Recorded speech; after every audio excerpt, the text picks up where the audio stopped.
إن الحمد لله نحمده ونستعينه ونستغفره ونعوذ بالله من شرور أنفسنا ومن سيئات أعمالنا من يهده الله فلا مضل له ومن يضلله فلا هادي له وأشهد أن لا إله إلا الله وحده لا شريك له وأشهد أن محمدا عبده ورسوله إن أصدق الحديث كتاب الله وأحسن الهدي هدي محمد صلى الله عليه وسلم وشر الأمور محدثاتها وكل محدثة بدعة وكل بدعة ضلالة وكل ضلالة في النار أما بعد. Чындыгында мактоолор Аллах Таалага гана татыктуу. Ошондуктан Аллахты мактайбыз, Аллахка таянабыз жана кылган ката кемчиликтерибизге, күнөөлөрүбүздөн Аллах Тааладан кечирим сурайбыз. Аллах Таала кимди туура жолго салган болсо, аны эч бир адам адаштыра албайт. Эгерде Аллах Таала кимди адаштырып койгон болсо, аны эч бир адам туура жолго сала албайт. Мына ошондуктан Аллахтан башка илах жок деп көөлүк беребиз. Мухаммад саллаллаху алейхи вассалам Аллахтын элчиси жана кулу деп көөлүк беребиз. Сөздөрдүн эң жакшысы Аллахтын сөзү, Куран. Жолдордун эң жакшысы Пайгамбар саллаллаху алейхи вассаламдын жолу. Жана иштердин эң жаманы динге жаңылык киргизилгени. Жана ар бир жаңылык киргизилген нерсе бид'a. Жана ар бир бид'ат адашу, жана ар бир адашу тозокто. Аллах Таала ый Куранда Ниса сүрөсүндө يا أيها الناس اتقوا ربكم الذي خلقكم من نفس واحدة. Ey адамдар, силерди бир жандан жараткан Роббиңерден корккула. Ва халака минха заужаха. Жана ошол бир жан, бул адам ата. Адам атадан анын жубайы Хава эненди жаратты. Ва басса минхума риджалан касира ва нисаа. Жана адам ата менен Хава эне экөөсүнөн көптөгөн аял жана эркектерди жаратты. Аял жана эркектерди чыгарды. Бүт дүйнөдөгү адамдардын бардыгы адам ата менен Хава энеден таралган. Инналлаха кана алейкум ракиба. Чындыгында Аллах Таала силерди көрүп, билип туручу. Я айюхаллазина аману тақуллаха ва кулу каулан садида. Аллахка иман келтиргендер, Аллахтан корккула жана акыйкатты гана сүйлөгүлө. Юслих лакум а'малакум. Эгер Аллахтан коркуп, акыйкатты сүйлөсөңөр, Аллах Таала силердин абалыңарды оңдойт. Ва ягфир лакум зунубакум. Жана силердин күнөөңөрдү кечирет. Ва ман юти'иллаха ва расулаху фақад фаза фаузан азима. Кимде ким Аллахка жана анын элчисине баш ийсе, ага итаат кылса, анда ал өтө чоң ийгиликтерге жет. Иншалла бүгүн ыйык жума күнүндө бүгүнкү хутбабыз Аллах үчүн эмне кылдың? Маза каддамта ли динилла. Аллахтын дини үчүн эмне кылдың? Аллахтын дини, Аллах Тааланын дини, ислам дини үчүн эмне иштерди кылдың? Ошол жөнүндө иншалла сүйлөшөбүз. Барыңыздарга белгилүү болгондой эле ислам дини Аллахтын жерге түшүргөн дини сырткы көрүнүштөргө эле чектелген эмес. Намаз окуу, ороза кармоо, ажылык кылуу, хижаб кийүү, аялдар, эркектер сакал коюу, ушул нерселерге эле чектелген эмес. Бул сырткы нерсе, исламдагы нерсе. Бирок чыныгы ислам, пайгамбар жеткирип келген ислам, бул бүт дүйнөгө тараш керек. Аллах Таала Куранда Тауба сүрөсүнүн 33-аятында Хуаллази арсала расулаху бил худа ва динил хак. Ал Аллах Таала өзүнүн элчисин туура жол менен, акыйкат дин менен жөнөттү. Лiyudhirahu ala din kullihi walau karihal mushrikun. Мушрик кафирлар жаман көрсө дагы бүт диндердин жалган экендигин тастыктап, ааламга таратыш үчүн жөнөттү пайгамбар саллаллаху алейхи вассалам. Бул дин биз ислам деп жүргөн, биз мусулманбыз деп карманып жүргөн ислам бүт дүйнөгө жетиш керек. Муну ошондуктан бул дин жиберилди. Жөнөкөй эле өзүң эле намаз окуп, ороза кармап, арам ишти таштап, адал иштерди кылып, өзүң менен өзүң карманып жүрө турган дин эмес. Антип өзү менен өзү карманып жүргөн дин бизге чейинки келген пайгамбарлардын үммөттөрүнө буйрук болгон. Ал эми бизге алып келген Мухаммад саллаллаху алейхи вассалам алып келген дин бүт дүйнөгө тараш керек. Чындыгында алып карай турган болсок, азыркы күндө биздин үммөт акыйкат болгон ислам динин жеткирүүдө бир аз дем алып калды. Эгер ахлил батилдерди карай турган болсок, бузукуларды карай турган болсок, кафир мушриктерди карай турган болсок, күнү түнү тынбай өздөрүнүн батылдарын, бузукулуктарын таратууда тынбай кызмат кылууда. Эртели кеч уктабайт. Ал эми биз болсо исламдагы акыйкат болгон, ушул Аллах Тааланын жерге түшүргөн ыйык Куранын исламын жеткирүүдө көңүл кош болуп, жалыколук кылып жатабыз. Ошонун айынан биздин ислам тарабай жатат. биздин исламды карманган мусулмандардын баркы төмөн болуп жатат. Бунун жекече бир себеби динге кызмат аз болуп жатат. Ошондуктан сен Аллахтын динине сен эмне ишти кылдың? Аллахтын динине канчалык кызмат кыла алдың? Башка батыл элдер жанагы айттык. Эртелик кеч бул динди бузганга, исламды карматпай бузуку жашаганга адамдарга таратып, жан далбастап аракет кылып. Аллах Таала Куранда Анфал сүрөсүнүн 36-аятында «Инналлазина кафару юнфикуна амвалахум лиясудду ан сабилилlah». Чындыгында кафырлар өздөрүнүн мал дүйнөсүн Аллахтын жолунан тосууга, адамдарды Аллахтын жолунан тосууга сарпташат. Алар эртелик кеч бүт байлыгын, убактысын, күч-кубатын Аллахтын дини исламдан тосуганга аракет кылып жатышат. Муну барыбыз көрүп турабыз. Телевидениядан, интернеттен, көчөдөн бассак турсак, бүт бузукунун баарын аткарганга жол ачык. Ал эми акыйкат дин болгон, дүйнөлүк дин болгон исламды тосуу. Ошондуктан сен, урматтуу бир тууганым, акыйкатты билген, динди карманган, сен бул динди элдерге жеткирбесең, сен бул динди адамдарга жеткирбесең, ким жеткирет? Бул динди ар бир адам жеткириши керек. Жалкоолонуп отуруш бизге жарашпайт. Анткени бизге жарашпайт, бизге буйрулган дагы эмес. Кимде-ким жалкоолонуп отура турган болсо, анда пайгамбар алып келген чыныгы динди карманбаптыр. Чындыгында айтканда өтө адамдын боор ача турган деңгээлде турабыз. Биз өзүбүздүн динибизге кызмат кылбастан жалкоолонуп отурабыз. Өтө жалкоолонуп отурабыз. Умар радыйаллаху анху айткан: "Мен бузуку адамдардын тынбаганына, бузуку адамдын бузукулугун таратууда тынбаганына жана акыйкат жолдо жүргөндөрдүн жалкоолугуна, көңүл коштугуна аябай таң калам" деген. Акыйкатта ушундай таң кала турган нерсе болот. Бузукулар тынбайт, эртелик кеч аракет кылат бузукулугун таратканга. Ал эми акыйкатта жүргөндөр эмнегедир жалкообуз. Эмнегедир өзүбүздүн акыйкат жолдо экендигибизин билип туруп, же шектенебизби, же кандай өзүбүздүн динибизди башкаларга жеткирүүдөн биз негедир өзүбүздү алсыздыкты сезип жатабыз. Ошондуктан мен кайра айтайм, бул хутба эскертүү хутба, баштан аягына чейин иншаллах эскертүү болот. Мен кайра айтам, сен Аллахтын дини болгон ислам үчүн эмне иш кылдың? Бул дин үчүн Адам алейхиссалам бүт өмүрүн берген. 960 жыл жашаса, ошол өмүрүн бүт бардыгын жер жүзүндө жашаганда ушул динге берген. Ушул диндин бизге динди көтөрүшкө, Аллах Тааланын Аллахтан башка илах жок деген Аллахтын өзүнүн буйруктарын өйдөгө көтөрүүдө Адам алейхиссалам бүт өмүрүн сарптаган. Нух алейхиссалам, андан кийин Нух алейхиссалам 950 жыл дават кылды. Эртелик кеч инни дауту кауми лайла ва нахара. Мен коомду эртелик кеч дават кылдым. Нух алейхиссалам жумушка башка кой эртелик кеч саардан баштап кечке чейин 950 жыл өзүнүн коомун дават кылган. Бул исламга ушунчалык кызматтар кылган Нух алейхиссалам. Бул ислам динине кызмат кылам деп Ибрахим алейхиссалам отко ыргытылган. Коому кабыл албастан отко ыргыткан. Исмаил алейхиссалам ушул дин үчүн бычактын астында курмандык болуш үчүн жаткан. Юсуф алейхиссалам арзуаган акчага ушул дин үчүн сатылган. Юсуф алейхиссалам түрмөдө жүргөн ушул динди жеткирүү үчүн. Ал эми Закария пайгамбар коому Закария пайгамбарды ар кандай шылтоолорду айтып, динин кабыл албай, коому яхуттар, еврейлер Закария пайгамбарды ара менен аралап өлтүргөн. Аюб алейхиссалам бул дин үчүн канчалаган кыйынчылыктарды, азаптарды чеккен. Ошондой эле Мухаммад саллаллаху алейхи ва саллям, биздин пайгамбарыбыз Мухаммад саллаллаху алейхи ва саллям түрдүү кыйынчылыктарды көргөн. Мухаммад саллаллаху алейхи ва саллям исламды жеткирүү үчүн, бизге дин жеткирүү үчүн пайгамбар саллаллаху алейхи ва саллямды өз жеринен чыгарган. Пайгамбар саллаллаху алейхи ва саллям жеринен өз жашап турган Маккадан куулган. Пайгамбар саллаллаху алейхи ва саллям динди жеткирүү үчүн пайгамбарыбыздын кыздары талак болгон. Күйөө балдары талак кылып салган. Пайгамбар саллаллаху алейхи ва саллям динди жеткиргендиги үчүн кыздар ажырашып келген. Пайгамбарыбыз ушул динди жеткириш үчүн дин душмандары тарабынан уу ичирилген. Ушул уунун айынан пайгамбар саллаллаху алейхи ва саллям акырында дүйнөдөн кайткан. Ал эми сен Аллахтын дини исламга канчалык кызмат кылдың? Пайгамбар саллаллаху алейхи ва саллям ушул дин үчүн өлгөн. Пайгамбарыбыздан кийинки сахабалар да өлгөн. Андан кийинки табииндер да өлгөн.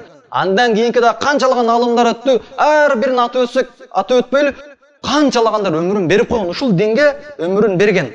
Ал эми сен канча Канча убактыңды бөлдүң? Канча адамды исламга киргиздиң? Эмнелерди кылдың? Иншалла бүгүнкү хутба 4 бөлүктөн турат. Кыскача 4 бөлүккө бөлгөнбүз. Биринчи бөлүгү исламга кызмат кылуу, Аллахтын динин жеткирүү ар бир мусулмандын, ар бир мен ыймандуумун деп эсептеген адамдын милдети. Экинчи бөлүгү исламга кызмат кылуу мусулмандын жашоосунда эң негизги иш болуш керек. Эң негизги. Ал эми хутбанын 3-чү бөлүгү исламга кызмат кылуудан качып, ар түрдүү шылтоолорду, айламалдарды айткан, булар эки жүздүүлөрдүн, коркоктордун, яхуди еврейлердин аткарган сыпаттарынан, алардын сыпаттарынан. Кимде ким динге кызмат кылбай, ар түрдүү айламалдарды кылып, шылтоолорду айта турган болсо, мына ушул эки жүздүүлөрдүн шылтоосу. Жана эми хутбанын 4-чү бөлүгү, акыркы бөлүгү исламга кызмат кылбай жүргөн адамдар кээ бирки шектер себептүү динге кызмат кылбай жүрөт. Балким алар билбестигинен же болбосо көңүл коштугунан алардын ар биринин шектери жана ошол шектерге шарияттан жооптор иншалла. Хутбанын 1-чи бөлүгү Аллахтын дини исламга, акыйкат дин болгон исламга даават кылуу ар бир мусулмандын мойнундагы милдет. Пайгамбар саллаллаху алейхи ва саллям эң биринчи алган буйруктарынын бири, билесиздер, биринчи пайгамбар саллаллаху алейхи ва саллям пайгамбар болгон, андан кийин элчи. Аллах Таала ыйык Куранда Муддассир сүрөсүндө пайгамбар саллаллаху алейхи ва саллямга "Кум фаангдир, я айюхал муддассир, кум фаангдир", кийимин оронуп жаткан адам, тур, жана адамдарды эскерткин деген. Пайгамбар саллаллаху алейхи ва саллям Аллах Таала, Аллах субханаху ва таала түздөн түз тургундагы адамдарды эскерткин деп. Пайгамбарга айтылган буйрук ар бир үммөткө тиешелүү. Биздин ар бирибизге тиешелүү. Тургун Аллахтын динине кызмат кыл. Тургун Аллахтын динине кызмат кылгын. Анткени Аллах Таала ыйык Куранда Юсуф сүрөсүнүн 108-чи аятында "Кул хазихи сабили ад'у илаллахи ала басиратин ана ва ман иттабаани" деген. Аяттын мааниси айткын, бул менин жолум. Мен жана мага ээрчигендер далилдердин негизинде Аллахка чакырабыз деп. Аятта мен далилдердин негизинде Аллахка чакырам деп айткан деп айтат. Мен жана мага ээрчигендер далилдердин негизинде Аллахка чакырабыз дейт. Урматтуу бир туугандар, ушул аяттан билебиз, бул жол биздин жолубуз. Бул жол пайгамбар Мухаммад саллаллаху алейхи ва саллямдын жолу. Жана пайгамбар саллаллаху алейхи ва саллям мен жана мага ээрчигендер далилдердин негизинде чакырабыз деп пайгамбар саллаллаху алейхи ва саллям бизди кошуп атат. Ошондуктан бул даават ар бирибиздин милдетибиз. Ушул исламды, акыйкат динди эң жакшы түшүнгөн билесиздер кимдер? Сахабалар, андан кийинки табииндер жана илим ээлери. Ошол сахабалардан, пайгамбарлардан кийинки эң биринчи, пайгамбардан кийинки жер жүзүнө кадам койгон эң жакшы адам Абу Бакр Сыддык. Эң биринчи исламды кабыл алган күн эле пайгамбар саллаллаху алейхи ва саллям аны даават кылып исламга киргизгенден кийин эле ошол күнү чыгып туруп эле дааваттын башташты. Элдерге ушул исламды жеткирип баштады. Анткени Абу Бакр Сыддык радыйаллаху анху бул милдетти өзү сезген болчу. Бул динди жеткирүү менин милдетим, ар бир мусулман адамдын милдети деп Абу Бакр Сыддык билген болчу. Ошол эле күнү 6 адамды исламга киргизген. 6 адамды бир эле күнү. Абу Бакр Сыддык айткан жок. Иншалла эми мусулман болдум, эртең же бүрсү күнү дааватты баштайм. Же сезон бүтсүн, бошогондо баштайм. Же болбосо бир шанстар келсин, баштайм деп ошол эле күнү чыгып барып даават кылган. Абу Зар радыйаллаху анху өзүнүн коомунан келип, пайгамбар саллаллаху алейхи ва салламга келип, жолугуп, исламды кабыл алары менен бул динди жеткирүү керек деп Макка мушриктерине барып дааватын баштаган. Ал убакта ислам жаң келип аткан учурда мусулмандар өтө алсыз болчу. Макка антип дааватты көтөрө албайт эле, бирок Абу Зар радыйаллаху анху чыгып туруп, мушриктерге коркпостон даават кылып баштады. Мушриктер топтолушуп, ортого алып, ур токмок алып баштаганда, пайгамбар саллаллаху алейхи ва салламдын абасы ал убакта исламга кирелек болчу, Аббас алып калды. Алып койгула, бул сырттан келген адам деп алып калды. Абу Зар радыйаллаху анху пайгамбар саллаллаху алейхи ва салламга кирди, келип даават кылды. Туфайл ибн Амр, билесиздер бул сахаба кандай кылган? Туфайл ибн Амр эң биринчи келип, пайгамбар саллаллаху алейхи ва салламга өз коомунан алыстан сапардан келип, чарчап, келип бир аз дем алып, эртең саар барам дебестен түп-түз пайгамбар саллаллаху алейхи ва салламга келди. Келип пайгамбар саллаллаху алейхи ва салламга байат кылып исламды кабыл алды. Кабыл алгандан кийин эле айткан сөзү эмне болду? Аллимни каулан ликай ад'у бихи кауми деген. Мага ушундай сөздөрдү үйрөткүн, мен ошол сөздөр менен коомумду даават кылайын деп. Кел исламды кабыл алып тур эле Пайгамбар саллаллаху алейхи ва салламдан сурап атат. Мага үйрөт, мен бар коомду дават кылам депчи. Сахабалар мына ушундай адамдар болгон. Чыныгы дин ушундай. Чыныгы динди кармангандар ушундай. Ал эми башка кээ бир адамдар бар. Мен илим окуймун, өзүмө тың болушум үчүн мындай үй бүлөмө хижап кийгизип, жакшына жашасак, өзүм намаз окуп, бирөөгө эч зыян тийгизбесем, арам ишти кылбасам, ушундай кылып жүрсөм дейт. Бул биздин динибиз эмес, айтып коелу. Андай кармангандар биздин динибиз. Биздин дин өзү үйрөнгөндү билери менен сразу башкаларга мындай тезинен эле, шыр эле башкаларга жеткире турган дин. Антип өзгө тың боло турган дин эмес. Өзгө тың боло турган дин башка дин. Биздин ислам пайгамбар алып келген дин, биз жогорудагы аятта айткандай эле, пайгамбар "Кул хазихи сабили аду илаллах аля басиратин ана ва ман иттабани" деп Аллах Таала Куранда айтат. Айткын, бул менин жолум, мен жана мага ээрчегендер далилдердин негизинде Аллахка чакырат. Кимде ким исламды карманам деген болсо, чыныгы мумин болом десе, анда өзүндөгү мусулманчылыкты башкаларга жеткирсин. Ал эми хутбанын экинчи бөлүгү Аллахтын динине кызмат кылып, исламга чакыруу мусулмандын жашоосунда эң негизги иш болуш керек. Биз хутбанын биринчи бөлүгүндө өттүк, адамдарга дават кылып, исламды жайылтыш ар биздин мойнубуздагы милдет дедик. Мейли, милдетибиз деп калбастан, экинчи бөлүгү ушундай болуп атат, ар бир адамдын жашоосунда, мусулман жашоосунда дават кылыш эң биринчи болуш керек. Бирок тилекке каршы адамдарды карай турган болсок, эң биринчи бизнеси, жумушу, андан кийин семьясы, аялы, бала чакасы, андан кийин эс алуу, анан авторитет жогорак койчу. Ушундай болуп кеткен. Эң аягында дин. Орозо малда динди карманып коебуз. Бир сезон болду, иш бүтүп, кыш бекерчиликте дават кылып коет. Же болбосо эртелик кечке, саардан кечке иштеп, кечке мал жарым саат дават кылып коет. Эгер өттө дават кылып кеткендер, энергиясы түгөп, чарчап калган ушул малда. Мындай эмес. Мусулман адамдын жашоосунда эң биринчи кыла турган нерсеси динге кызмат кылыш. Андан кийин жумушу. Ошон сахабалардын бүт баары ушундай болгон. Эгер дымдалып карай турган болсоңуздар, сахабалардын жашоосу, сахабалардын үй бүлөсү болгон. Бирден эмес, экиден, үчтөн, төрттөн семьясы болгон. Бирок алардын эң биринчи кылган нерсеси Аллахтын динине дават кылыш, андан кийин жумушу, башка нерселер кеткен. Адамдар экиге бөлүнөт экен ушул турушта. Биринчилер жалганчылар, эки жүздүүлөр деп атасак да болот экен. Булар мен мусулманмын, исламды карманамын деп туруп, бирок мусулманчылык эң аягында экен. Эң аягында бир той кылганда же өлүк узатканда гана динди карманат, башка малда карманбайт. Дин жайылышты айтпай эле кой берели. Дин жайылышка келген малда эч болбой калып бошоп калганда гана дават кылбаса, башка убакта динге кызмат кылуун эң акыркы четке коюп. Биринчиси бизнеси, бала чакка, башка иштери кылып. Ал эми экинчи түрдөгү, экинчи бөлүгү адамдардан чыныгы имандуулар, чыныгы Аллахтын пенделери. Булар эртели кеч Аллахтын динине кызмат кылам деген ушундай өзүндөгү көйгөй менен Аллахтын динине кызмат кылам деген ой менен жашайт. Булар чыныгы мусулмандар деп атасак болот. Муса пайгамбар билесиздер, биз жөнүндө укканда кандай сөздү айткан билесиздерби? Аягында Мухаммад деген пайгамбар келет. Муса алейхисаламга вахий кылынган. Азыркы яһудилер карманып жүргөн, биз Мусаны гана ээрчибиз, Исаны дагы, Мухаммадты дагы ээрчибиз деп жүргөн яһудилердин дининде, алардын китебинде ушул жазылган болчу. Алар өчүрүп салган. Муса алейхисаламга билдирген, эң акыркы үммөттүн пайгамбары келет.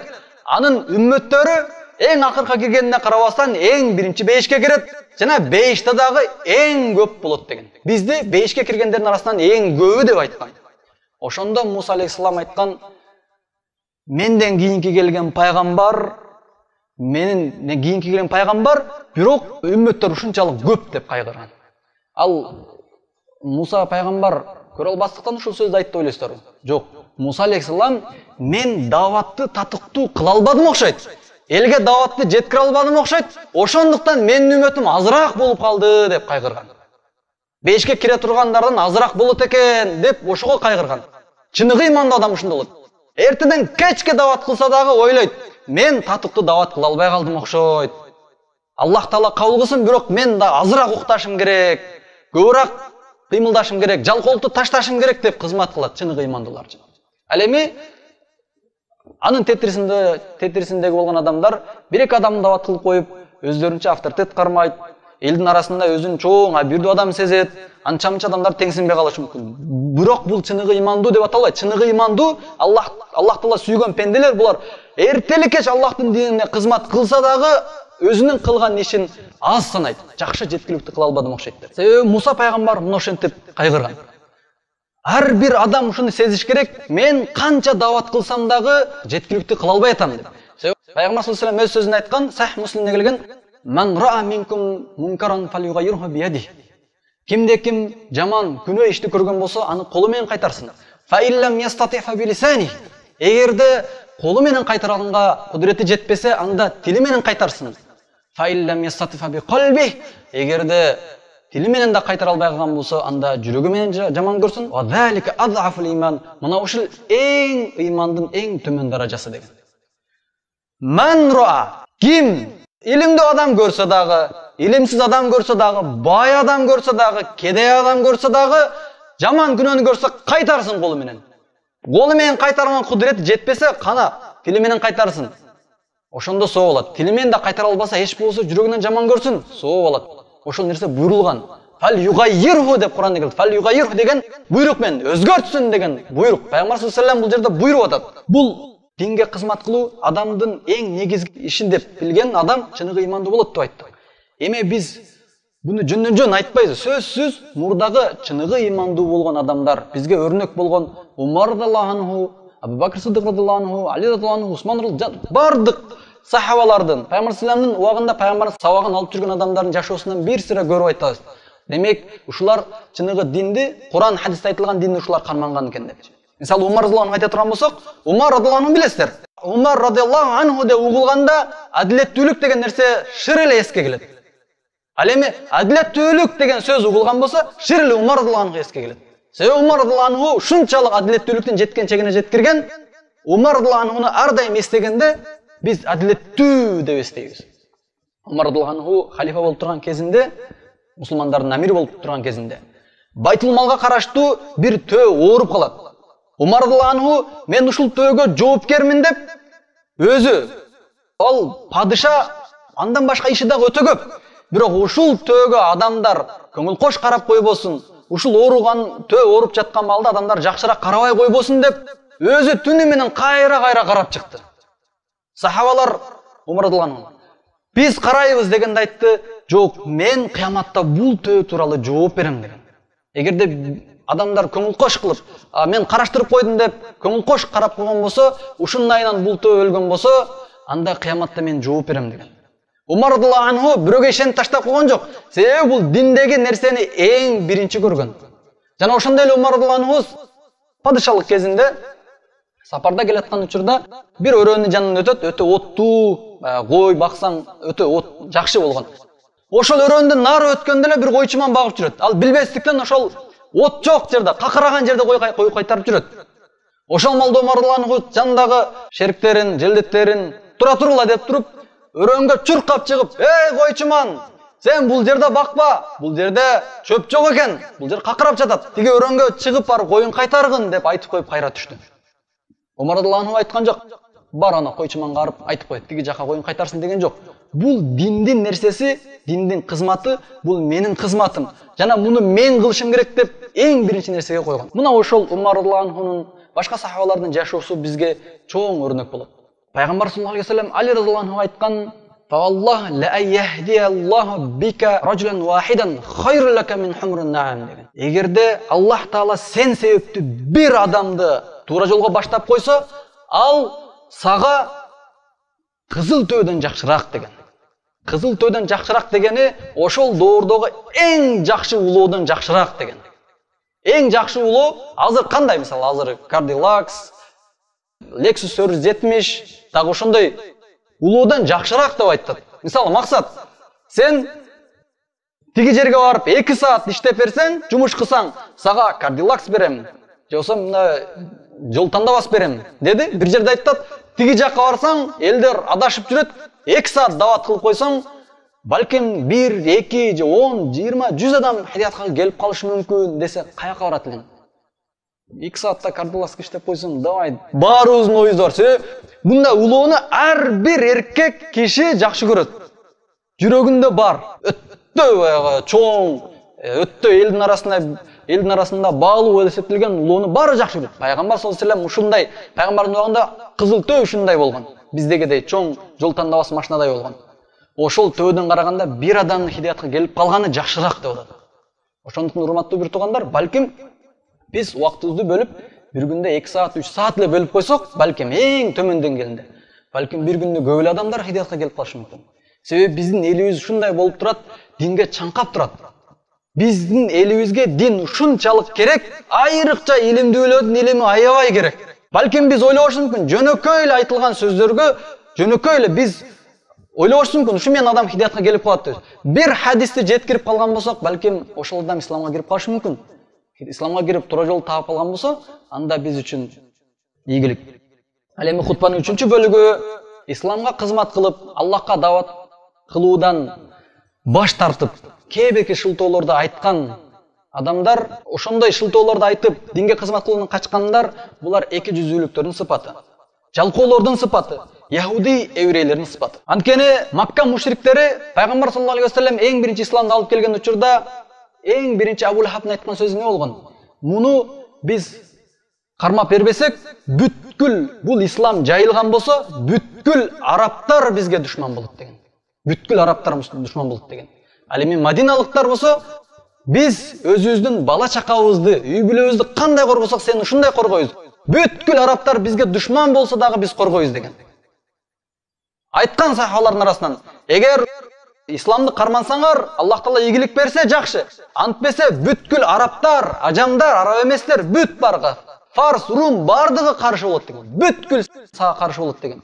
Бирок ансарлар коркпостон кабыл алган. Ал эми Макка мушриктери биз бул исламды карманган болсок, жалгыз Кудайга чакырган пайгамбарга жан баскан болсок, анда бүт баары бизге душман болот деп коркоктук кылган. Мисалы, дават кылып аткан балда кээ-бирки мен дават кылайын десем, экстремист эткен, мен дават кылам сен жалкоо дейткен, мен дават кылайын десем, мен аркы сөздөрдү айтат экен деп коркоктук кылгандар, булар ошол эки жүзүүлөрдүн Маккадагы мушриктердин сыфаттары. Ал эми чыныгы мусулмандар андай болбойт. Кыргызстанды айтайлы, жылына 500-600дөн ашуун бала медресени бүтүп чыгат. Дават кылдат, бирок эмнегедир өтө аз. Бир сахабанын кылганчалык даваты болбойт. Мусаб ибн Умайрдын кылганчалык болбойт. Мусаб ибн Умайр Мадина шаарын пайгамбар барга чейин бүт барын ислам жеткирип салган.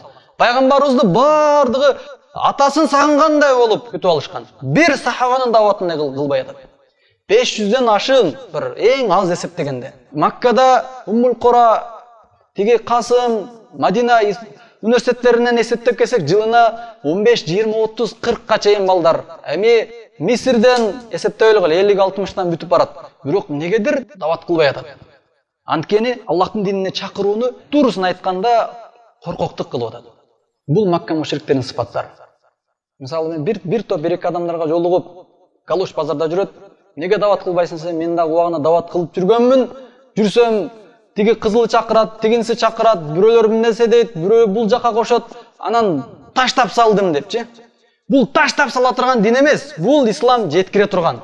Биз жогоруда айттык, ушунун айынан Ибрахим пайгамбарды отко ыргыткан. Пайгамбар саллаллаху алейхи вассалам ушул дин аркылуу динди жеткирем деп өлгөн. Ушул дин аркылуу пайгамбар саллаллаху алейхи вассалам өз жеринен чыккан. Жана дагы Аллах Таала ыйык Куранда Ахзаб сүрөсүнүн 13-аятында мына ушундай Аллахтын динине кызмат кылуудан качкандар эки жүзүүлөрдүн сыпаты экендигин Аллах Таала ыйык Куранда Ахзаб сүрөсүнүн 13-аятында айтат. Инна буютана аура. Хандакта турган маалда пайгамбар саллаллаху жардам берүүдөн качып, мындай айламалдарды айтышканда, шылтоолорду айтышкан. Биздин үйүбүз инна буютана аура. Биздин үйүбүз ачык калды, коргоосуз калды. Ва ма хия би аура. Ал чындыгында ал үйү ачык калган эмес эле. Юридуна илля фирара. Алардын каалоолору ал качуу гана болгон. Динге кызмат кылуудан качуу гана болгон. Эки жүзүүлөр чындыгында ошентишкен. Биздин үйүбүз ачык калды, алар коргоосуз калды, бул жерде турсак болбойт, бизге уруксат бер деп бир-бирден топтолушуп жооп сурап кете берди. Пайгамбар саллаллаху алар эки жүзүүлөрдү жооп берген. Кеткен ошолорчу. Алардын бир тобучу. Мына ушундай ким Аллахтын динине кызмат кылуудан качкан болсо, бул эки жүзүүлүктөрдүн сыпаты. Ал эми хутбанын 4-бөлүгү, акыркы бөлүгү Кээ бир мусулман бир туугандарыбыз динге кызмат кылуудан качып жүрөт. Жогоруда айткандай эле канчалаган илимдүү байкелерибиз бар. Эмелерди карапайым элди айтпай эле турайлы. Бирок ал деген сөз карапайым элге дин менети милдеттүү эмес. Ар бир адамга, бузуку жүргөн адамга дагы динди жеткириш, өз акыйкатта эмес болсо дагы мендей болбогула деп жеткиришке милдеттүү. Кээ бир адамдар ушундай күмөндөр бар. Мен динге кызмат кылбай эле кое берейин, менден башкалар да кылат деген күмөндөр бар. Аларды бир-бирден айтабыз. Биринчиси, мен кылбасам деле башкалар кыла берет эми. Бир эле мен дават кылбай койсом, ислам дини тарабай калабы эми деген ойлор бар. Сен дават кыл.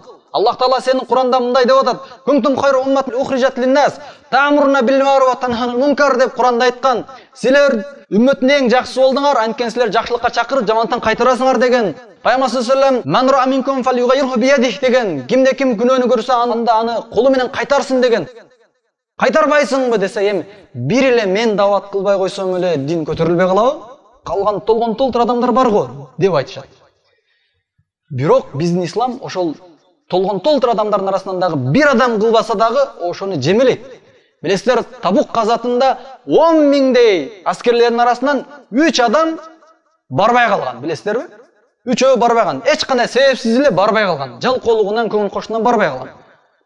Аны Пайгамбар саллаллаху алейхи ва саллям жемелебеди беле? 10 миң аскердин арасынан 3 барбай калгандыгы үчүн аны жемелеп, бүт Мадина элиндегилер салам бербей койгон. Пайгамбар саллаллаху алейхи ва саллям сүйлөшпөй койгон. Кийин Аллах Таалалардын тообасын кабыл кылган. Ошол 3 адамды жемелеген. Ошондуктан мына ушундай түшүнүктө жүргөн адамдарга мен ушунча адамдардын арасынан мени Аллах Таала азаптабаса керек деген күмөндөргө ушул хадистагы жооп болот. Сени жемелейт. Бүт эл дават кылбай койсо, сен дават кылышың керек. Сен кыяматта жооп бересиң. Себеби ар бир адам өзү үчүн жооп берет кыяматта.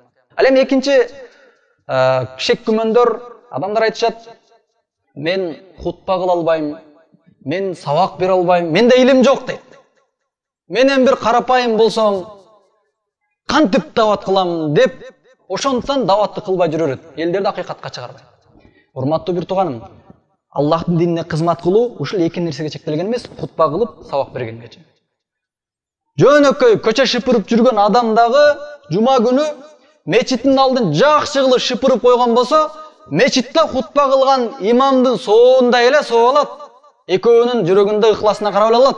Ал дагы динге кызмат кылыш болду, убактысын бөлдү. Ал хутба кылган алым дагы убактысын бөлдү, хутба кылды. Ал ойлош, мен илим жок болсо эле дават кыла албайм деп. Бирөөлөр мал дүйнөсү менен динге кызмат кылат. Мисалы, илимдүүлөрдү иштетат, же болсо мечиттерди, медреселер салып койтат.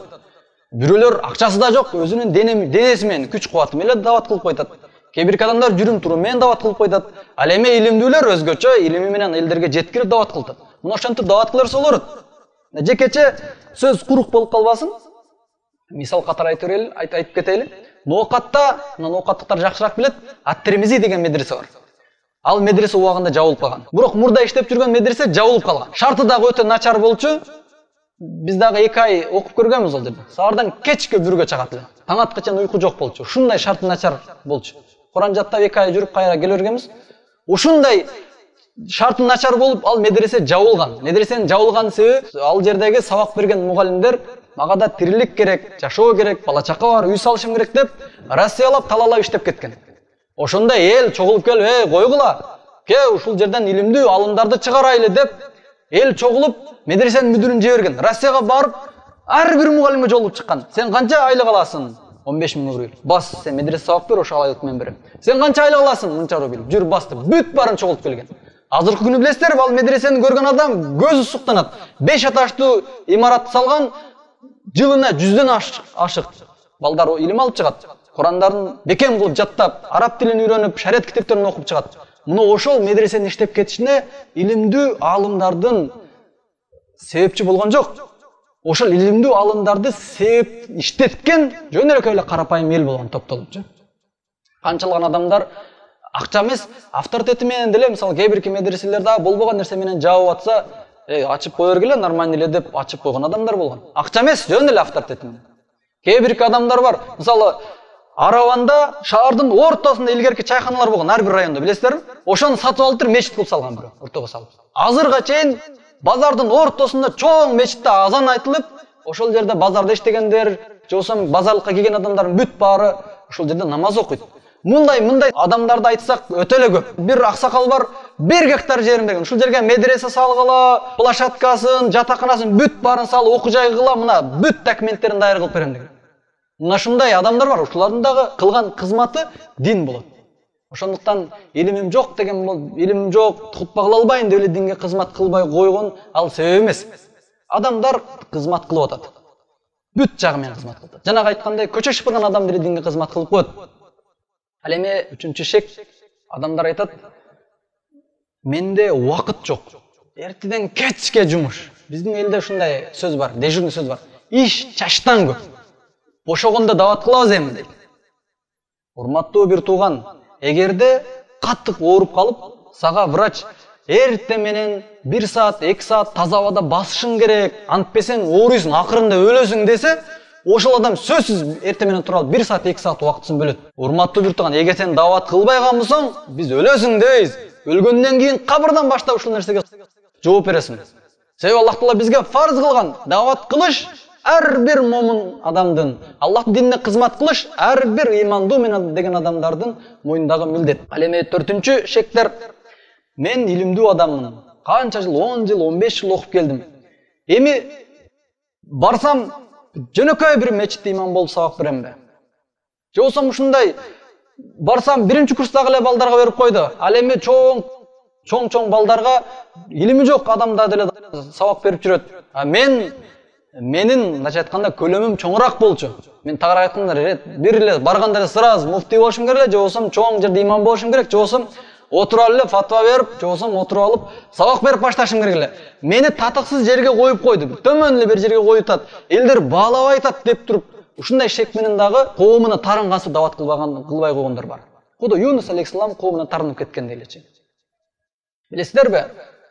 Абу Бакр Сиддик радыйаллаху анху эң жаш сахабалардан Усама радыйаллаху анхунун башчы кылып, аскер башчы кылып.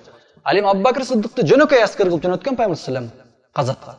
Ал жөнөкөй аскер болуп Усама радыйаллаху анхунун айтканын кылып эле жүргөн. Усама радыйаллаху анху ошол маалда 20 жаштын жетпеген сахаба болгон. Ошол баарына буйрук берип, ошол маалда Абу Бакр, Умар, ошол чоң сахабалар дагы айтканын кылып жүргөн. Ошондуктан динге кызмат кылууда эч антип төмөн жерге жогору келдиң айтпаш керек. Бул текеберлик деп коет. Бул текеберлик шариатта чоң күнөөлөрдүн бири, шайтандын сыфаттарынан. Ошондуктан кандай болбосун, төмөн болсо дагы кызмат кылып, кайсы жерде болбосун. Ошондуктан урматтуу бир туугандар, бул дават милдетин ар бирибизге эч кандай шылтоолорду кылбастан, эч кандай себептерди издебестен дават кылыш керек. Анткени чыныгы имандуу адам чарчабайт. Өмүрүнүн акырына чейин шылтоо издебестен Аллахка дават кылат.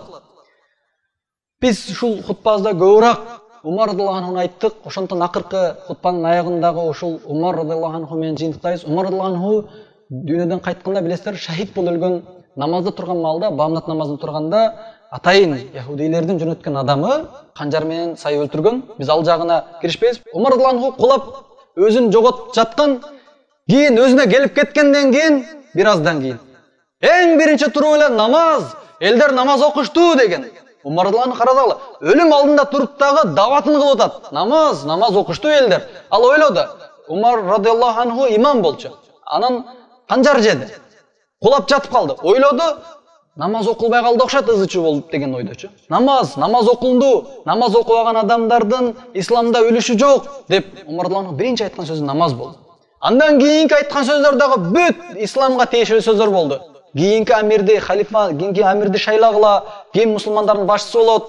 Дагы аманаттарды бүт бөрүн айт. Эч качан айткан жок, мен балам бар, ошону карап койгула деген эмес. Бүт исламга тиешелүү нерселерди айткан.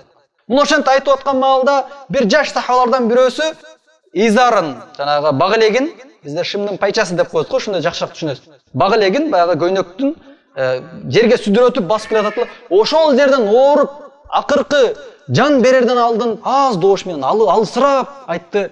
Ол баг элегиңди көтөргүн, ол пайчаңды өйдөраак көтөрсөң, кийимиң таза жүрөт, Аллах Таала ыраазы болот. Бизге ушул нерсе буйрулган деп дават кылды. Өлөр астында да дават кылып атат. Өлөр астында ушунчалык оорун сезип турса дагы Умар радыйаллаху анху дават менен өткөн. Ошондой эле бир врач айтат, аксакал өтө мындай жакшы карыган, сонун аксакал, баары ушунда суктана турган аксакал, өмүрү дават менен өткөн, адамдарга сабак берип, элдерге дават кылып жүргөн. Акыр өмүрүнүн аягында, азыр мен ким экенин окуясын айтсам өзүңүздөр да жаттап каласыздар, атын айтпай эле коеюн. Эң акыркы өмүрүндө тайынбак аппараттар менен иштеп турганда дагы врач ушинтип айтты дейт. Бир аз дем алыңыз эми. Бир аз өзүңүзгө келип дем алыңыз десе, алсыз үнү менен ыймандуу адам, мусулман адам эч качан дем албайт деген. Эч качан дем албайт. Өлгө чейин дават кылат деп. Чындыгында ошондой турган маалда дагы фатваларын берип ошон менен өтүп кеткен. Аллах Таала баарыбызды мына ошондой адамдардан кылсын. Өлгөнгө чейин дават кыла турган, кылып аткан кызматыбыз, эң биринчи кыла турган ишибиз дават боло турган адамдардан кылсын. Ар дайым элдин, жердин, диндин кызматына жүрүүнү Аллах Таала баарыбызга насип кылсын. أقول قول هذا وأستغفر الله لي ولكم. السلام عليكم ورحمة الله وبركاته.